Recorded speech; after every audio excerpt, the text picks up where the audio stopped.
Good afternoon everyone. जैसे कि हमारी पॉलिटी क्लासेस डेली होती थी, अब 2-3 दिन से वो आ नहीं पाई, सॉरी उसके लिए। हम आगे कंटिन्यू करते हैं। हमने पिछली वाली वीडियो में तो आपको पता है मौलिक अधिकार कर लिए थे पूरे, और उसके एंड में हमने थोड़ा मौलिक कर्तव्य के बारे में भी जाना था। अब उसके आगे बात करते हैं हम अपने सिलेबस में। जो हमारा सिलेबस था कि हम कर्तव्य और उनके बाद नागरिकता, और जो हमारे भाग फर्स्ट है, भाग थर्ड है और भाग सेकंड है, ये तीनों लगातार चल रहे थे हमारे। उसमें 2 भाग रह गए थे, भाग फर्स्ट और भाग सेकंड, उसको भी हम देखते हैं। उससे पहले ये मेरा थॉट है, मैं लेकर आया हूँ इसे आपके लिए। मंजिलें उन्हें नहीं मिलती जिनके ख्वाब बड़े होते हैं, मंजिलें उन्हें मिलती हैं जो जिद पर अड़े होते हैं।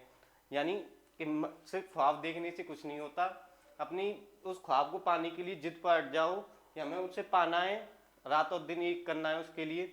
अब हम आगे बढ़ते हैं अपनी क्लास में।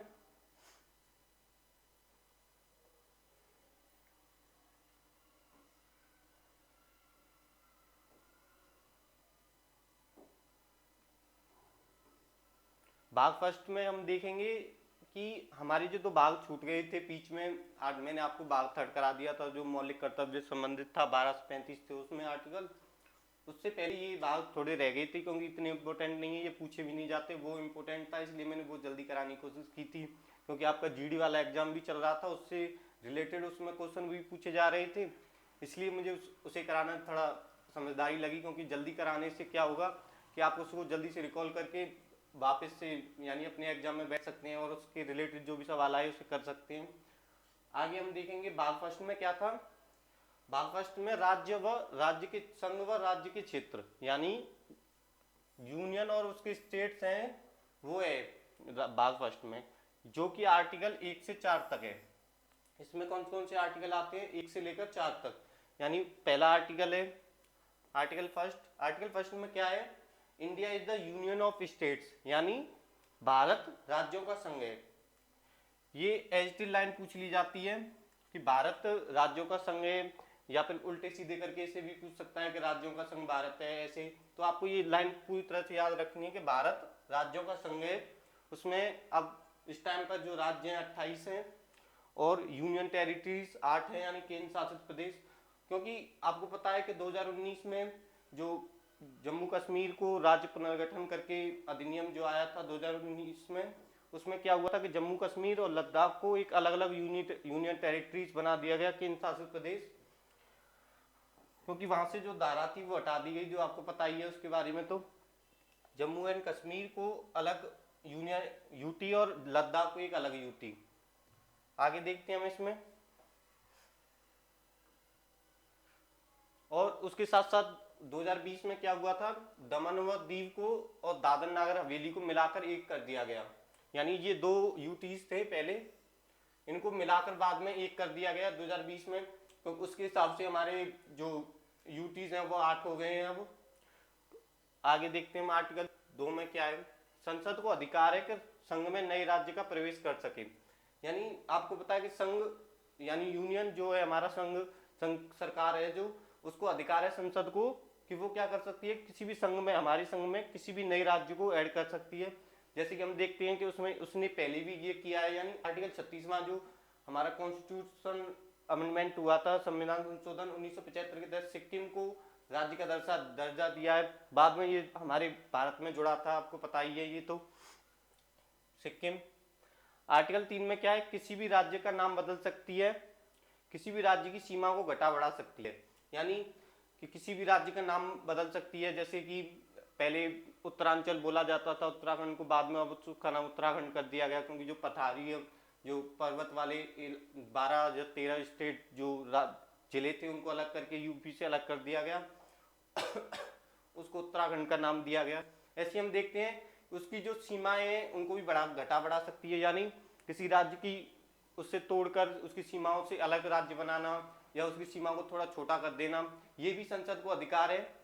इसमें हम एग्जाम्पल पढ़ते हैं। यानी कि जो सीयूजी यानी सीयूजी छत्तीसगढ़, उत्तराखंड और जम्मू कश्मीर, ये 3 ऐसे राज्य थे जो आपको पता है बाद में एक बड़े बड़े स्टेट से टूट टूट कर बने हैं। पहला जो छत्तीसगढ़ बना था 1 नवंबर 2000 को, क्योंकि जो ये स्टेट से इनका प्रशासन थोड़ा बड़ा हो जाता था, इसके लिए छोटे छोटे जो माइनॉरिटीज वाले इलाके थे उनको तोड़कर अलग कर दिया गया और बाद में उनको एक नए स्टेट या राज्य का दर्जा दिया गया। ऐसे छत्तीसगढ़ है, छत्तीसगढ़ को 1 नवंबर 2000 में अलग कर दिया गया।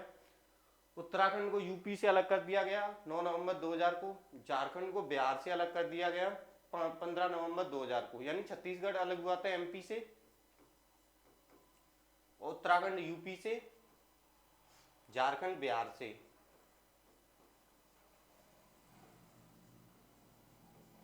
ये तीनों राज्य अलग कर कर मतलब उन बड़े स्टेट से जो छोटे छोटे स्टेट तोड़ दिए गए, क्योंकि इनके जो लोग थे वहाँ पे अलग कल्चर था। यानी कल्चर के हिसाब से भी हो सकता है, भाषा के हिसाब से भी, या फिर कुछ और जो कंडीशनल है, यानी जो क्लाइमेटिक प्रॉब्लम से संबंधित हो सकती हैं। जैसे कि उत्तराखंड में पर्वत हैं, उसके लिए उसे अलग बना दिया गया। ऐसे उनकी जो कंडीशन रही होंगी उसके हिसाब से इन स्टेट्स को अलग अलग दर्जा दिया गया है। आगे हम देखते हैं, आर्टिकल 3 हमारा पूरा हो गया। आर्टिकल 4 में क्या है, यानी आर्टिकल 4 में कि आर्टिकल 2 और 3 के जो तहत अंतर्गत जो भी कोई कानून बनाया जाएगा वो आर्टिकल 368 के तहत, यानी संविधान संशोधन नहीं किया जाएगा, उसके लिए संविधान संशोधन नहीं माना जाएगा। यानी जो आर्टिकल 3 में कोई भी संशोधन किया जाएगा वो कोई संविधान संशोधन के तहत उस संविधान में नहीं जोड़ा जाएगा। यानी वो संसद खुद भी कर सकती है, मगर वो जो संविधान है उसमें नहीं जोड़ा जाएगा। संसद के द्वारा उसमें कुछ भी कर सकती है संसद, पर संविधान में नहीं जोड़ा जाएगा। आगे देखते हैं, जैसे कि हमारे जब भारत आजाद हुआ था उस टाइम पर एक सब राज्यों में थी कि भाषा के आधार पर राज्य बनेंगे। उसमें तो जो डॉक्टर राजेंद्र प्रसाद के कहने पर एक धर कमीशन की गठन हुआ था, जिसके हेड थे एस के धर, और ये 27 नवंबर 1947 को इसका गठन हुआ था। और इसने अपनी रिपोर्ट कब पेश की, 10 नवंबर 1948 को। उसने कहा था कि भाषा के आधार पर भारत में कोई राज्य नहीं बनेगा। यानी जो अब हम कंडीशन देखते हैं कि हर एक राज्य भाषा के आधार पर, यानी जैसे हम कह सकते हैं कि आंध्र प्रदेश है हमारा तेलुगु भाषी राज्य है, ऐसी बहुत सारे राज्य हैं जो भाषा के आधार पर बने हैं। पर उस टाइम पर जब जो एस के धर जो धर कमीशन था उसने अपनी रिपोर्ट में कहा था कि भाषा के आधार पर कोई राज्य नहीं बनेगा। उसके बाद हम आगे देखते हैं कैसे कैसे ये भाषा के आधार पर राज्य बने, उसमें क्या हुआ। उसके बाद एक जेवीपी कमेटी बनी, इस बनाई कब गई थी, ये दिसंबर 1948 में। इसने अपनी रिपोर्ट पेश की थी 1 अप्रैल 1949 को। इसमें कौन कौन थे, जवाहरलाल नेहरू, वल्लभ भाई पटेल, पट्टवी सीतारामैया। यानी जेवीपी से आप समझ सकते हैं जवाहरलाल नेहरू, वल्लभ भाई पटेल और पट्टवी सीतारामैया, ये तीनों थे। इन्होंने भी अपनी रिपोर्ट में कहा था कि भाषा के आधार पर कोई भी राज्य नहीं बनेगा। आगे हम देखते हैं कैसे भाषा के आधार पर राज्य बने। ये पोट्टालू श्री रामालू जो थे, ये तेलुगु भाषी राज्य जो आंध्र प्रदेश है हमारा, उसकी डिमांड कर रहे थे कि तेलुगु भाषी राज्य बनना चाहिए, तेलुगु वाले लोगों को एक अलग राज्य दिया जाना चाहिए। ये आमरण अनशन पर बैठ गए थे, यानी कुछ खा नहीं रहे थे, कुछ पी नहीं रहे थे। तो बाद में क्या हुआ, इनकी डेथ हो गई। डेथ कब हुई इनकी, 15 दिसंबर 1952 को। इनकी डेथ के बाद तो आपको पता है फिर तो भाषा के आधार पर राज्य बनते ही गए, बहुत सारे राज्य बने। यानी भाषा के आधार पर पहला राज्य कौन बना भारत में, वो था 1 अक्टूबर 1953 को आंध्र प्रदेश। जो आपका एपी है आंध्र प्रदेश, वो बना, तेलुगु भाषी राज्य था। उसकी ये डिमांड कर रहे थे पोटाली श्री रामालू जो थे, ये तेलुगु भाषी राज्य की जो डिमांड कर रही थी, उसके आधार पर 1 अक्टूबर 1953 को आंध्र प्रदेश का गठन हुआ। उसके बाद तो आपको पता है फिर तो सब में ही ओढ़ हो जाती है कि एक का हुआ है तो सब राज्यों का भी यही गठन होना चाहिए। तो इस हिसाब से जो जवाहरलाल नेहरू थे उन्होंने राज्य पुनर्गठन आयोग की स्थापना की, जो 22 सितंबर 1953 को हुई थी। और उसके बाद रिपोर्ट उसने 1955 में प्रस्तुत की उसके सामने। हेड थे इसके डॉक्टर फजल अली, कमीशन भी बोलते हैं वैसे हम राज्य पुनर्गठन आयोग को डॉक्टर फजल अली कमीशन भी बोलते हैं। ये इसके हेड थे, यानी हेड के नाम पर भी इसे बोलते हैं। कई बार पेपर में ये भी पूछते हैं कि डॉक्टर फजल अली कमीशन ने क्या किया था, या फिर राज्य पुनर्गठन आयोग क्या था। उसमें हेड थे डॉक्टर फजल अली कमीशन, और अन्य सदस्य थे जैसे HN कुंजरू, MN परीकर, ये तीनों थे। इन्होंने भाषा के आधार पर राज्यों को बताया कि ये राज्य ऐसे बनना चाहिए, यानी उत्तर प्रदेश को भाषा के आधार पर हिंदी राज्य बनाना चाहिए, या पंजाब को पंजाबी, आपको पता है खड़ी बोली, ये सब जो अलग अलग राज्यों की भाषा थी उसके आधार पर राज्य बने। आगे देखते हैं, हमारे जो आर्टिकल थे 1 से 4 तक जो संघ के अंतर्गत आ रहे थे वो हमने कंप्लीट कर लिए हैं। यानी जो संघ वाला हमारा इलाका छूट रहा था, जो आर्टिकल छूट रहे थे, मैंने वो आपको कंप्लीट करा दिए। ये छोटे शॉर्ट थे, ये अगर मैं सेपरेट लाता तो वीडियो बहुत छोटी होती, इसलिए मैं इसको नागरिकता के साथ में लेकर आया हूँ, क्योंकि वीडियो थोड़ी अच्छी भी लगनी चाहिए, थोड़ी लंबी भी होनी चाहिए, क्योंकि आपको पढ़ने में इंटरेस्ट आए, उससे पहले वीडियो खत्म हो जाए ये अच्छा भी नहीं लगता। नागरिकता भाग 2 है। नागरिकता यानी हमारी जो नागरिकता, हमें सिटीजन है, हम भारत के, हमें जो सिटीजनशिप मिली है वो भाग 2 में क्या क्या है, यानी किस किस आधार पर हमें सिटीजनशिप मिलती है, या किस आधार पर हमसे सिटीजनशिप छीन ली भी जाती है जो नागरिकता है, यानी संसद के क्या अधिकार हैं उसके लिए, और बहुत चीज़ें हैं जो हम इसमें देखेंगे। आर्टिकल 5 से 11 क्या है, मतलब आर्टिकल 5 से 11 में नागरिकता है जो कि भाग 2 में आती है। आपको भाग 1 तो मैंने पढ़ा दिया, उससे पहले भाग 3 भी पढ़ा चुका हूँ जो 12 से 35 थे, जिसमें मौलिक अधिकार थे हमारे। ये भाग 2 और 1 छूट रहे थे, इसलिए मैंने अब लिए हैं ये, क्योंकि ये इतने इम्पोर्टेंट भी नहीं है। नागरिकता से संबंधित जनरली सवाल नहीं पूछ रही, क्योंकि ये क्यूरियोसिटी के लिए होता है कि भाग तो कैसे छोड़ दिया है, ये बच्चे कहते हैं कि भाग क्यों छोड़ रहे हैं ये, इसलिए मैंने इन्हें लिया है। वैसे मैं इन्हें बाद में लेना चाहता था, पर जो हमारा क्रम है वो चलना चाहिए। आगे देखते हैं हम, जो आर्टिकल 5 से 8 में क्या है, संविधान लागू होने के समय नागरिकता देने से संबंधित आर्टिकल 5 से 8 में है। यानी जो संविधान हमारा जब लागू हुआ था उसके समय नागरिकता से संबंधित, नागरिकता देने से संबंधित क्या क्या थे, क्या क्या नियम थे, क्या क्या आर्टिकल उसमें क्या है, वो चीज़ थी। आर्टिकल 9 से 11 में नागरिकता के संबंध में संसद के अधिकार, यानी संसद के क्या क्या अधिकार हैं नागरिकता के संबंध में, सिटीजनशिप के जो संबंध में है। आगे देखते हैं हम, आर्टिकल 5 में क्या है, संविधान लागू होने के समय किसी व्यक्ति के भारत के किसी भी राज्य क्षेत्र में निवास के आधार पर, यानी उसे नागरिकता कैसे मिलेगी, यानी जो संविधान लागू हुआ उस समय में कोई भी व्यक्ति भारत के किसी भी राज्य क्षेत्र में निवास करता हो तो उसे स्वतः ही नागरिकता मिल जाएगी। यानी जो नागरिकता है हमारी, जो हमारा संविधान लागू हुआ आपको पता है 26 जनवरी 1950 को, उस टाइम पर जो कोई भी व्यक्ति किसी भी राज्य क्षेत्र में निवास कर रहा हो तो उसे अपने आप ही नागरिकता मिल जाएगी। आगे देखते हैं आर्टिकल 6 में क्या है। हाँ, उसमें क्या क्या शर्तें हो सकती हैं, यानी आर्टिकल 5 के तहत शर्तें कौन कौन सी हो सकती हैं, यानी अगर उसका जन्म भारत में हुआ हो, यानी ऐसे ही तो ना कि कोई विदेश का आके उस टाइम पर संविधान लागू हो रहा था कि रह रहा हो तो उससे ही नागरिकता मिल जाएगी, ऐसा नहीं है। यानी उसका जन्म, उस व्यक्ति का जिसे नागरिकता दी जा रही है उसका जन्म भारत में हुआ हो, या फिर उसके माता पिता में से किसी एक का जन्म भारत में हुआ हो। यानी आप कह सकते हैं कि उस व्यक्ति के माता पिता या उसका जन्म जब संविधान लागू हुआ उस टाइम पर, यानी उसमें भारत में जन्म हुआ हो, और अगर वह भारत का नागरिक नहीं है, यानी भारत में जन्म नहीं हुआ है, तो न्यूनतम 5 वर्ष से पूर्व से भारत में रह रहा हो। यानी जब संविधान लागू हुआ उस टाइम पे एक तो जन्म होना चाहिए उस व्यक्ति का, यानी उससे पहले जो जन्म हो जाए तो भारत की नागरिकता स्वतः मिल जाएगी, या फिर उसके माता पिता का जन्म भारत में हुआ हो। और एक थर्ड कंडीशन क्या है, अगर कोई भी व्यक्ति जो बाहर का है या जन्म नहीं हुआ, कम से कम 5 वर्ष से पूर्व वो भारत में रह रहा हो, तब उसे नागरिकता मिलेगी। और उसकी भी कंडीशन है, वो हम आगे आर्टिकल में देखेंगे क्या क्या वो है।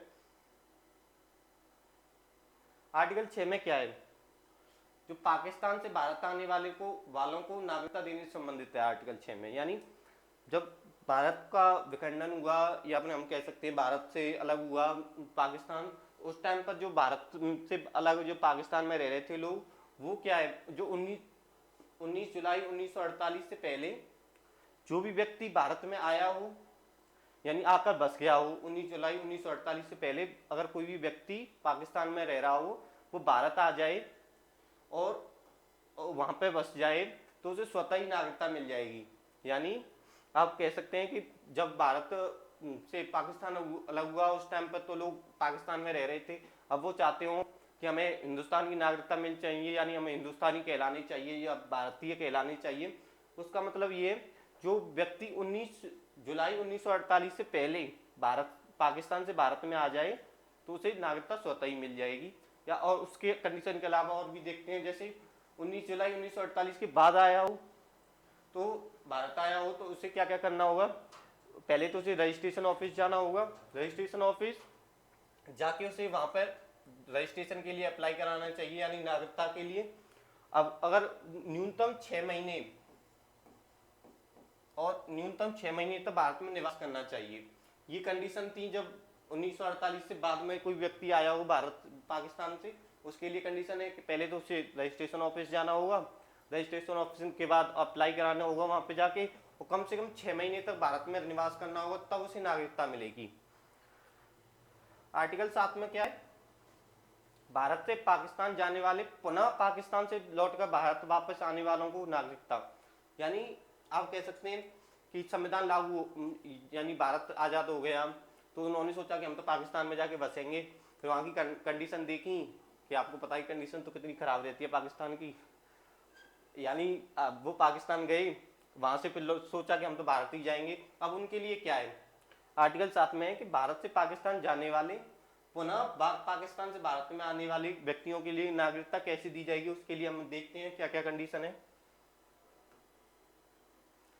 यानी यदि कोई व्यक्ति 1 मार्च 1947 से पहले पाक यानी पाकिस्तान गया हो और लौटकर आ भी गया हो, तो उसके लिए उसे कोई भी रजिस्ट्रेशन ऑफिस जाना होगा, या पे कोई भी जो कंडीशन है वो पूरी नहीं करनी होंगी, उसे नागरिकता स्वतः ही मिल जाएगी।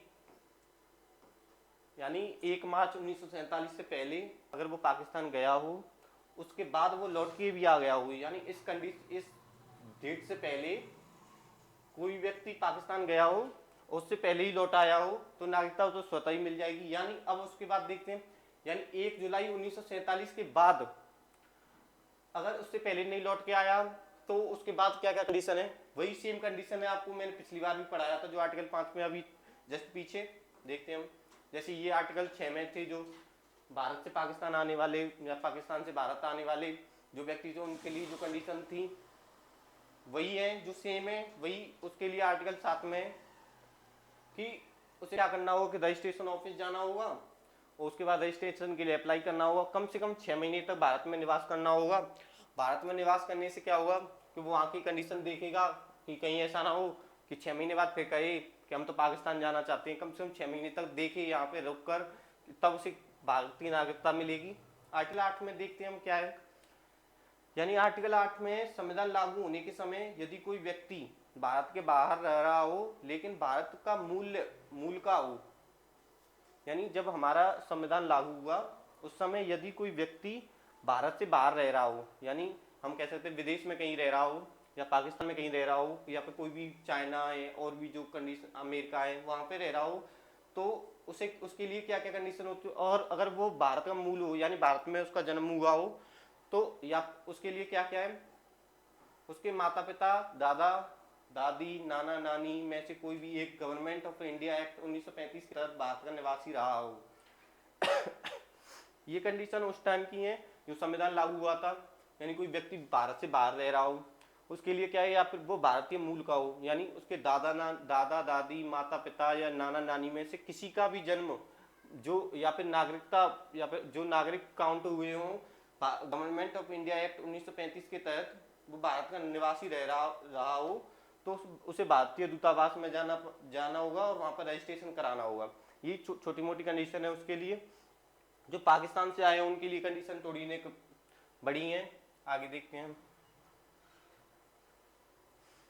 आर्टिकल 8 के बाद आर्टिकल 9, यानी यदि किसी व्यक्ति ने, आर्टिकल 9 में क्या है, यदि किसी व्यक्ति ने अन्य देश की नागरिकता ले ली हो तो क्या होगा, अगर कोई व्यक्ति अन्य देश की नागरिकता ले ले तो क्या होगा, ऑटोमेटिकली यानी स्वतः ही उसकी नागरिकता रद्द हो जाएगी। यानी कह सकते हैं हम कि वो विदेश में जाकर किसी वहाँ की महिला से शादी कर ले या फिर वहाँ की नागरिकता एक्सेप्ट कर ले, तो भारतीय नागरिकता उसे स्वतः ही रद्द हो जाएगी। ऐसा नहीं होगा कि उसे वहाँ की भी नागरिकता मिलती रहे और यहाँ की भी मिलती रहे, ऐसा नहीं होगा। हमारे यहाँ पर क्या कंडीशन है, अगर वो किसी अन्य देश की नागरिकता ग्रहण कर लेता है तो भारत की जो नागरिकता है वो स्वतः ही ऑटोमेटिकली रद्द हो जाएगी। उसके लिए उसे कुछ भी करने की जरूरत नहीं है कि आगे भारत में कहिए कि मैं अंत में दूसरे राज्य में निवास कर रहा हूँ या फिर दूसरे कंट्री में हूँ, तो मुझे मेरी नागरिकता यहाँ से रद्द कर दो। नहीं, ऐसा नहीं है, क्योंकि भारत में ये नागरिकता के जो नियम है वो ऐसे ही हैं कि अगर कोई व्यक्ति बाहर रह रहा हो और ऑटोमेटिकली वहाँ की नागरिकता या प्राप्त करता है तो हमारी नागरिकता रद्द हो जाएगी। आर्टिकल 10 में क्या है, जो संसद द्वारा बनाए गए किसी भी कानून का उल्लंघन करने पर, मैंने आपको बताया तो जो आर्टिकल 9 से 11 है जो संसद से संबंधित हैं। शुरुआत में बताया था जो आर्टिकल 9 से 11 है जो नागरिकता के संबंध में संसद का अधिकार है, वो संसद के अधिकार हैं ये। और आर्टिकल 5 से 8 में संविधान लागू होने के समय नागरिकता से संबंधित है। अब आगे देखते हैं आर्टिकल 9 से 11 में, जो मैंने आपको 9 तो तुरंत पढ़ाई दिया। 10 में है कि संसद द्वारा बनाए गए किसी भी कानून का उल्लंघन करने पर संसद नागरिकता छीन सकती है। यानी संसद आपकी भलाई के लिए कोई कानून बनाए और कोई व्यक्ति जाके उस कानून का उल्लंघन करे या संसद के खिलाफ कुछ बोले तो संसद ये भी कर सकती है कि उसकी नागरिकता छीन भी सकती है। ये संसद के पास अधिकार है कि अगर वो संसद के किसी भी कानून द्वारा बनाए गए संसद द्वारा बनाए गए किसी भी कानून का उल्लंघन करता है तो उसकी नागरिकता छीन सकती है संसद। आर्टिकल 11 में क्या है, नागरिकता के संबंध में कोई भी कानून बनाने का, समाप्त करने का व संशोधन का अधिकार संसद को है। यानी जो नागरिकता है हमारी, जो सिटीजनशिप है, सिटीजनशिप जो नागरिकता है उसके संबंध में संसद को कोई भी कानून, नया कानून बनाया जा सकता है उसके द्वारा, या उसके द्वारा कोई संशोधन किया जा सकता है। ये सब शक्ति संसद को है, ये अधिकार संसद को है। ये आर्टिकल हो गए हमारे जो 12, जो हमारे 6 से के बाद में, जो 4 के बाद 5 से 11 थे जो नागरिकता के संबंध में आ रहे थे, वो मैंने करा दिया आपको पूरे। एक बार हम इसे रिपीट करते हैं, शुरुआत से ही देखते हैं हम इसे। आर्टिकल फर्स्ट में संघ व राज्य क्षेत्र, आर्टिकल मतलब भाग पहले में क्या है, फर्स्ट में संघ व उसके राज्य क्षेत्र हैं, उसके अंतर्गत आते हैं आर्टिकल 1 से 4। आर्टिकल 1 में India is the union of states, यानी भारत राज्यों का संघ है। इसमें क्या क्या राज्य है, 28 राज्य हैं और 8 केंद्र शासित प्रदेश हैं। 2019 में क्या हुआ था, जो जम्मू एंड कश्मीर का राज्य पुनर्गठन अधिनियम आया था, यानी उसका पुनर्गठन अधिनियम हुआ था, पुनर्गठन हुआ था, उसके तहत जम्मू कश्मीर और लद्दाख को एक अलग यूटी बना दिया गया, केंद्र शासित प्रदेश बना दिया गया। उसके आगे देखते हैं, ये 2019 में हुआ था। और दमन और दीव को और दादर नगर हवेली को मिलाकर एक कर दिया गया, यानी एक यूटी बना दिया गया, जो ये 2020 में हुआ था। आर्टिकल 2 में संसद को अधिकार है कि संघ में नई राज्य क्षेत्र सम्मिलित कर सकती है, या उसकी जो भी कोई भी राज्य भारत में आना पसंद करे या भारत का जो क्लाइमेट है उसे पसंद करे। जैसे आप कह सकते हैं जो तिब्बत है वो पहले भारत में आना चाहता था, बाद में चाइना ने उसे अपने अंडर कर लिया और वो चाइना के अंदर चला गया। ऐसे ही जो हमारा सिक्किम है वो भी भारत में आया था। ये आर्टिकल 1935 जो 36वां संशोधन हुआ था 1975 में, सिक्किम को भारत का राज्य का दर्जा दे दिया गया। आर्टिकल 3 में क्या है, किसी भी राज्य का नाम बदल सकती है संसद, किसी भी राज्य की सीमा घटा बढ़ा सकती है, यानी वो किसी भी राज्य का नाम बदल सकती है, उसका नाम कुछ और भी रख सकती है, या फिर जो लोग चाहते हैं उसके हिसाब से उसका नाम भी रख सकती है, या फिर और उस अपने तहत ही उस राज्य की सीमा घटा बढ़ा सकती है, या फिर उस राज्य से तोड़कर कोई भी नया राज्य भी बना सकती है। जैसे मैंने आपको एग्जाम्पल में बताया था कि छत्तीसगढ़, उत्तराखंड और झारखंड, ये तीनों राज्य अलग अलग, जो एमपी से ये अलग हुआ है और उत्तराखंड यूपी से, झारखंड बिहार से, ये तीनों राज्य अलग अलग होकर बड़े बड़े राज्यों से छोटे राज्य बना दिए गए हैं। आर्टिकल 4 में, यानी आर्टिकल 4 में क्या है, जो 2 और 3 के तहत कोई भी संसद कानून बनाएगी वो जो हमारा संविधान है उसमें संशोधन नहीं होगा उसका, यानी वो ऐसे ही अप्लाई कर दिए जाएंगे, उसके लिए कोई संशोधन की प्रक्रिया नहीं है।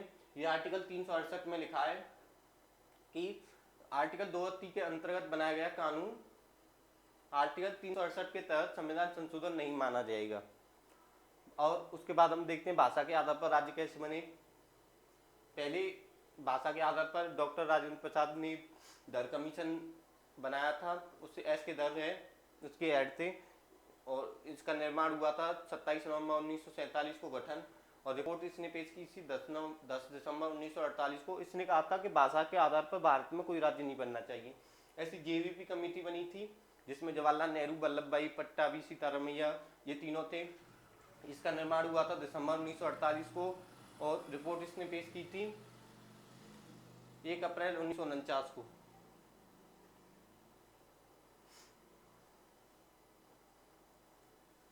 और उसके बाद आपको पता है पुट्टाली श्री रामालू जी जो हैं वो आमरण अनशन पर बैठ गए थे कि कुछ खाना पीना नहीं खाएंगे पर और तेलुगु भाषी राज्य बनना चाहिए। उसके लिए उनकी डेथ हो गई थी इसी आमरण अनशन पर बैठे बैठे 15 दिसंबर 1942 को। उसके बाद भाषा के आधार पर आंध्र प्रदेश की गठन हुआ 1 अक्टूबर 1953 को। और उसके बाद तो फिर आपको पता है जो राज्य थे बनते ही गए। जो उसके बाद जो राज्य पुनर्गठन आयोग आया जिसके हेड थे डॉक्टर फजल अली कमीशन, HN कुंजरू और HN पवीकर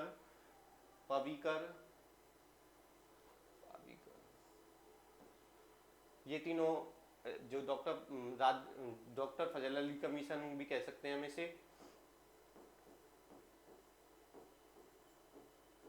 राज्य पुनर्गठन आयोग को डॉक्टर फजल अली कमीशन भी कह सकते हैं। इसने फिर भाषा के आधार पर राज्य बनवाए। कौन कौन सा राज्य किस किस टाइम पर बना, जैसे पंजाब के पंजाबी बोलते तो उस पर पंजाब बना। ऐसे ही बहुत सारे राज्य हैं जो बने। अब हम नागरिकता के संबंध में चल रहे थे कि नागरिकता में क्या क्या था। आर्टिकल भाग 2 में है कि 5 से 11 तक नागरिकता होगी। उसमें आर्टिकल 5 से 8 में क्या है, संविधान लागू होने के समय नागरिकता के संबंध में जो भी कानून या आर्टिकल है वो 5 से 8 के अंतर्गत है। और 9 से 11 में कि संसद को क्या क्या अधिकार है नागरिकता के संबंध में। आर्टिकल 5 में था संविधान लागू होने के समय किसी व्यक्ति के भारत के किसी भी राज्य क्षेत्र में निवास करने के आधार पर, यानी ये तो समझाया ये मैंने अभी कि यानी जब संविधान लागू हुआ उस टाइम पर भारत के किसी भी राज्य क्षेत्र में कोई भी व्यक्ति निवास कर रहा हो तो उसके लिए क्या क्या कंडीशन है कि उसे नागरिकता मिले। 3 शर्तें हैं। एक इसमें से कोई भी एक भी शर्त पूरी करता है तो उसे नागरिकता दी जाएगी, यानी स्वतः ही उसे नागरिकता मिल जाएगी। पहला है अगर उसका जन्म भारत में हुआ हो। दूसरा है उसके माता पिता में से किसी का भी जन्म भारत में हुआ हो। और तीसरा है न्यूनतम 5 वर्ष से पूर्व वह भारत में रह रहा हो। यानी ये तीनों कंडीशन अगर वो पूरा या फिर इसमें से कोई भी एक कंडीशन पूरी करता है तो उसे नागरिकता स्वतः ही मिल जाएगी। आर्टिकल 6 में देखते हैं हम। आर्टिकल 6 में अगर कोई व्यक्ति पाकिस्तान से भारत आने वाले को नागरिकता कैसे दी जाएगी, यानी 19 जुलाई 1948 से पहले कोई भी भारत आया हो और यानी 19 जुलाई 1948 से पहले कोई भारत में आया हो तो उस व्यक्ति को नागरिकता स्वतः मिल जाएगी। और या फिर 19 जुलाई 1948 के बाद भारत में आया हो तो उसके लिए कंडीशन तो आपको पता है कि रजिस्ट्रेशन ऑफिस जाना होगा, अप्लाई कराना होगा और 6 महीने तक कम से कम भारत में रहना होगा, तब उसे नागरिकता दी जाएगी। आर्टिकल 7 में कि भारत से पाकिस्तान गया हो और पुनः पाकिस्तान से भारत में आया हो, उसके लिए क्या क्या कंडीशन है। ये कंडीशन में क्या क्या होता है कि 1 मार्च 1947 से पहले पाक गया हो यानी पाकिस्तान गया हो और लौट कर भी आ गया हो तो उसे नागरिकता स्वतः ही मिल जाएगी। या उसके अलावा है कि अगर वो 1 जुलाई 1947 के बाद भारत आया हो तो उसके लिए यही कंडीशन है कि उसे रजिस्ट्रेशन ऑफिस जाना होगा, रजिस्ट्रेशन के लिए अप्लाई कराना होगा, 6 मंथ तक भारत में रहे, यानी 6 मंथ तक भारत में रहकर निवास करे तब उसे नागरिकता दी जाएगी। आर्टिकल 8 में कि संविधान लागू होने के समय यदि कोई व्यक्ति भारत के बाहर रह रहा हो तो उसके लिए क्या क्या है कि यानी कोई व्यक्ति संविधान लागू हुआ हमारा उस टाइम पर कोई व्यक्ति भारत से बाहर रह रहा है तो उसकी अब उसके वो भारत का ही है तो उसमें क्या क्या कंडीशन है। यदि उसके माता पिता भारत में निवास करते हो या फिर उनका जन्म हुआ हो या फिर उनके दादा दादी नाना नानी जो हमारा गवर्नमेंट ऑफ इंडिया एक्ट 1935 के तहत भारत के नागरिक काउंट हुए हों तो उसे नागरिकता के लिए क्या क्या करना होगा कि वो भारतीय दूतावास में जाए और रजिस्ट्रेशन के लिए अप्लाई करे तो उसे नागरिकता दी जाएगी।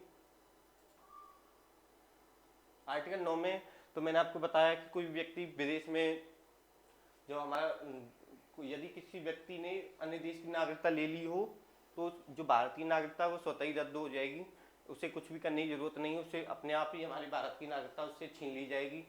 आर्टिकल 10 में है कि अगर संसद द्वारा बनाई है किसी भी कानून का कोई भी व्यक्ति उल्लंघन करता है तो संसद उसकी नागरिकता भी छीन सकती है। आर्टिकल 11 में कि नागरिकता के संबंध में कोई भी कानून बनाने और समाप्त करने और उसमें संशोधन करने का अधिकार सिर्फ संसद को है, संसद के अलावा किसी को भी नहीं है। आगे देखते हैं हम, ये यहाँ तक तो मैंने आपको पढ़ाई दिया था। अब इसके आगे हम देखते हैं क्या क्या है। जो भारत नागरिकता अधिनियम 1955 आया था उसमें क्या क्या था। पहला था कि नागरिकता की प्राप्ति के लिए क्या क्या आधार हैं, यानी उसके लिए 5 आधार थे। और जो नागरिकता की समाप्ति के लिए क्या क्या आधार थे, उसमें 3 आधार थे। नागरिकता की प्राप्ति के लिए पहले हम समाप्ति के लिए देखते हैं कि क्या क्या अधिकार, मतलब क्या क्या थे उसमें। स्वतः त्याग, यानी कोई भी व्यक्ति भारतीय नागरिकता को स्वयं ही त्याग दे, यानी वो कहे कि मैं भारत में निवास नहीं करना चाहता और भारतीय नागरिकता को स्वतः ही त्याग दे, तो जो उसकी नागरिकता समाप्त की जाएगी, समाप्त हो जाएगी अपने आप। यह बर्खास्तगी क्या होता है, मैंने आपको आर्टिकल 9 में भी पढ़ाया था अभी, जो कि वो ऑटोमेटिकली भारत की नागरिकता किसी देश, अन्य देश की नागरिकता प्राप्त करता है, तो भारत की नागरिकता उससे बर्खास्त हो जाएगा, भारत की नागरिकता उसके पास नहीं रहेगी। अगर संसद उसे किसी कानून के तहत वंचित करती है, जब सरकार को लगे कि नागरिकता फर्जी तरीके से प्राप्त करी है उस व्यक्ति ने, तो संसद भी ये कर सकती है कि उसकी नागरिकता को छीन सकती है। ये 3 कंडीशन या 3 आधार थे नागरिकता की समाप्ति के लिए। अब हम देखते हैं नागरिकता की प्राप्ति के लिए क्या क्या आधार हैं, यानी उसे नागरिकता किस आधार पर, भारतीय नागरिकता किस आधार पर मिलेगी। पहला आधार है कि जन्म के आधार पर, दूसरा है वंशक्रम के आधार पर, तीसरा है पंजीकरण के आधार पर, चौथा है देशीकरण के आधार पर, पांचवा है किसी राज्य को अर्जित करने, राज्य क्षेत्र को अर्जित करने पर। ये जो 5 आधार हैं उनको हम डीपली पढ़ेंगे, यानी एक एक आधार पर जाकर देखेंगे क्या क्या है इसमें कंडीशन है, क्योंकि प्राप्ति तो बहुत बड़ी मुश्किल से होती है भारत की नागरिकता। समाप्ति तो आपको पता है कि अगर वो स्वतः ही त्याग दें या फिर किसी अन्य देश की नागरिकता प्राप्त कर लें, या फिर संसद को लगे या फिर किस जो हमारा दूतावास है उसको लगे कि इसने फर्जी तरीके से, सरकार को लगे कि इसने फर्जी तरीके से भारत की नागरिकता प्राप्त की है, तो उससे छीन सकती है। ये 3 कंडीशन है, इसमें तो कुछ ज़्यादा बताने की जरूरत नहीं है। इनको हम डीप में देखेंगे कि जन्म के आधार पर नागरिकता कैसे मिलती है, वंशक्रम के आधार पर नागरिकता कैसे मिलती है, पंजीकरण के आधार पर कैसे मिलती है, या देशीकरण के आधार पर कैसे मिलती है, या किसी राज्य को अर्जित करने पर कैसे मिली है उनको नागरिकता, ये चीज हम देखेंगे।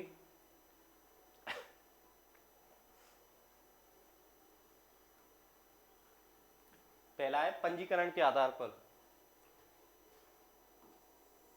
ये कलर आपको विजिबल हो रहा होगा शायद, मैंने यही इसी में रखा है। ये पंजीकरण के आधार पर किसी भी भारत से, यानी पंजीकरण के आधार पर क्या है, या किसी भी भारतीय से वैवाहिक संबंध स्थापित करने पर उसे नागरिकता दी जाएगी।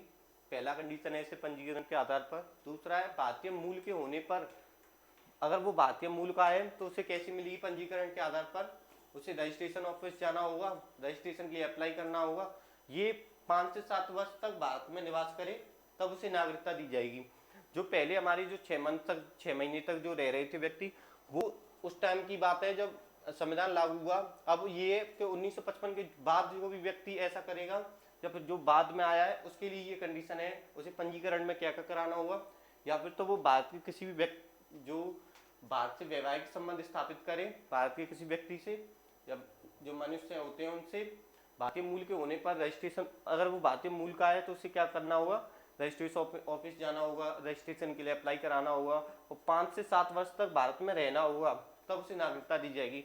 आपने देखा होगा कि अब कंडीशन थोड़ी बड़ी कर दी गई है, क्योंकि पहले 6 महीने में रहने बाद में ही उन्हें नागरिकता दी जा रही थी। अब 5 से 7 वर्ष तक उसे रहना होगा, तब उसे नागरिकता दी जाएगी।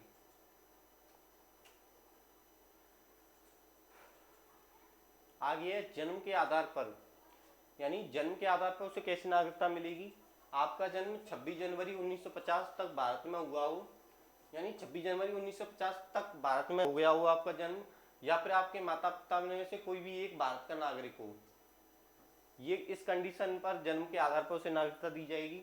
वंशक्रम के आधार पर क्या है,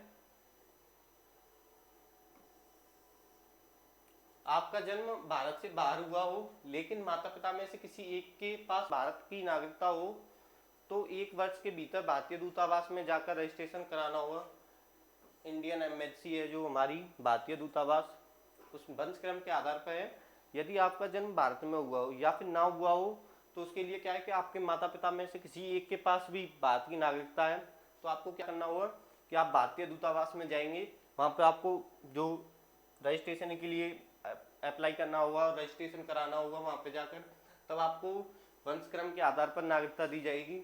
और जन्म के आधार पर तो मैंने आपको भी बताया ही है कि 26 जनवरी 1950 से पहले तक आपके भारत में आपका जन्म हुआ हो या फिर आपके माता पिता में से किसी एक का भी जन्म हुआ हो, तो आपको जन्म के आधार पर नागरिकता दी जाएगी। ये दो मैंने कंप्लीट करा दिया। आगे देखते हैं हम।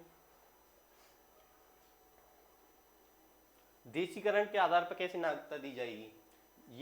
ये देशीकरण किसके लिए होता है, जो विदेशी लोग हैं, जो विदेशी लोग भारत में आके रहना चाहते हैं या भारत की नागरिकता प्राप्त करना चाहते हैं, उनके लिए क्या है कि उन्हें मिनिमम 11 वर्ष से भारत में रह रहा हो, यानी कोई भी विदेशी कम से कम 11 वर्ष से तक भारत में रह रहा हो या 11 वर्ष से भारत में रह रहा हो, तो उसके लिए। और उसके बाद जो रजिस्ट्रेशन कराने जाएगा, उसके बाद उसे 1 वर्ष लगातार रहकर, यानी ऐसा होता है कि विदेशी है तो कभी चला गया कभी आ गया, 11 वर्ष में उसने अप डाउन बहुत किए, अपने देश में भी चला गया फिर यहाँ पे आ गया। उसके बाद जब रजिस्ट्रेशन कराने जाए तो कम से कम 1 वर्ष लगातार भारत में रहा हो, उसके बाद वो रजिस्ट्रेशन के लिए अप्लाई करें। अगर सब कुछ एक्सेप्ट हुआ, यानी सब कुछ सही तरीके से हुआ, और जो इंडियन एम्बेसी है, जो भारतीय दूतावास है, उसको लगा कि सब कुछ सही है, उसके बाद उसे नागरिकता मिलेगी। नागरिकता के लिए जो कंडीशन है थोड़ी डिफिकल्ट होती जा रही है, आपको तो पता है, क्योंकि भारत की नागरिकता ऐसे ही नहीं मिल जाती, पहले जैसे मिलती थी। उसमें बाद में जो 1955 में जो नागरिकता संशोधन अधिनियम में आया था, उसके तहत ये है। आगे देखते हैं हम। लास्ट कंडीशन बची है हमारी, इसके लिए शर्तें भी हैं, जो आर्टिकल 4 है, जो चौथा है देशीकरण के आधार पर। इसमें शर्तें क्या क्या हैं, इसके अलावा भी उन्हें अन्य शर्तें पूरी करनी होंगी, यानी कि वह भारत की 8वीं अनुसूची में से किसी एक भाषा को जानता हो। जो भारत की 8वीं अनुसूची है, जो भारत से भाषा से संबंधित है, उसमें से किसी एक भाषा को जानता हो, यानी हिंदी जानता हो, अंग्रेजी, और जो तेलुगु है, जो और भी हैं जो हमारी, उसमें से किसी एक भाषा को भी जानता हो, तो उसे नागरिकता दी जाएगी। उसके अलावा अगर भारत के संविधान के प्रति आस्था रखता हो, यानी भारत के संविधान के प्रति उसके अंदर आस्था होनी चाहिए, यानी भारत का संविधान सर्वोच्च है और उसके लिए सब कुछ है, तो उसे नागरिकता दी जाएगी। या जिस देश से आया हो वहाँ भारतीयों को भी देशीकरण से नागरिकता दी जाए। कहीं ऐसा ना हो कि वहाँ भारतीयों को ऐसे इससे नागरिकता नहीं दी जा रही और हमें उसे नागरिकता दे दें, ऐसा नहीं होगा, क्योंकि हमारे विदेशी भाई जो भारतीय है, जो बाहर रह रहे हैं, उन्हें देशीकरण से दी जा रही है, तो हम उसे देंगे। उसके लिए ये कंडीशन उसे पूरी करनी होंगी। अपने देश की नागरिकता त्याग चुका हो, और क्या करना होगा, उसे अपने देश की जो नागरिकता है उसे त्यागना होगा, उसे भारतीय नागरिकता प्राप्त करने के लिए। जो हमारे 5 लास्ट में रह गया था, जो 5 है, यानी कोई भी राज्य क्षेत्र जो टेरिटरी को भारत में मिलाने पर, यानी जो भारत का राज्य क्षेत्र, जो जैसे कि हम देख सकते हैं कि सिक्किम में या फिर कोई और स्टेट जो राज्य क्षेत्र भारत में मिलाया गया हो, या फिर कोई भी संशोधन के तहत कोई भी नया राज्य क्षेत्र बनाया गया हो, उसमें क्या है कि 14वां संशोधन 1962 के तहत क्या हुआ था, जो पुंडुचेरी है, कराईकल है और माही के लोगों को नागरिकता मिल गई थी। यानी जो राज्य क्षेत्र के तहत भारत के जो निवासी थे, उनको पुंडुचेरी, जो कराईकल है, माही है, उनको लोगों को नागरिकता मिल गई थी। ये जो कंडीशन थी मैंने आपको पूरी करा दी, जो कि भारतीय नागरिकता अधिनियम 1955 के तहत थी। ये इंपॉर्टेंट थी, इसलिए मैंने आपको डीपली भी पढ़ाया इन्हें, एक एक पॉइंट्स को लेकर।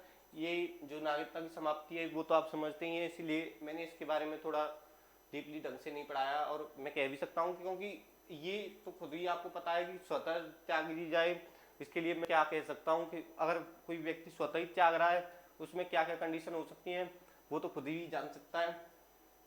अब नागरिकता की प्राप्ति होगी। आज की वीडियो में हमने 2 टॉपिक हमारे कंप्लीट कर लिए।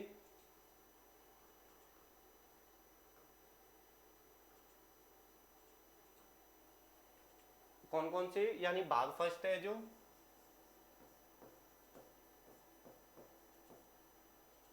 जिसमें राज्य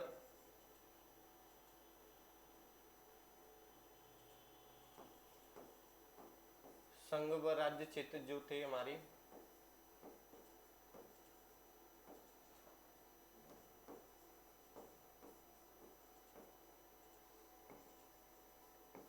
भाग 2 में नागरिकता से संबंधित था जो हमारा।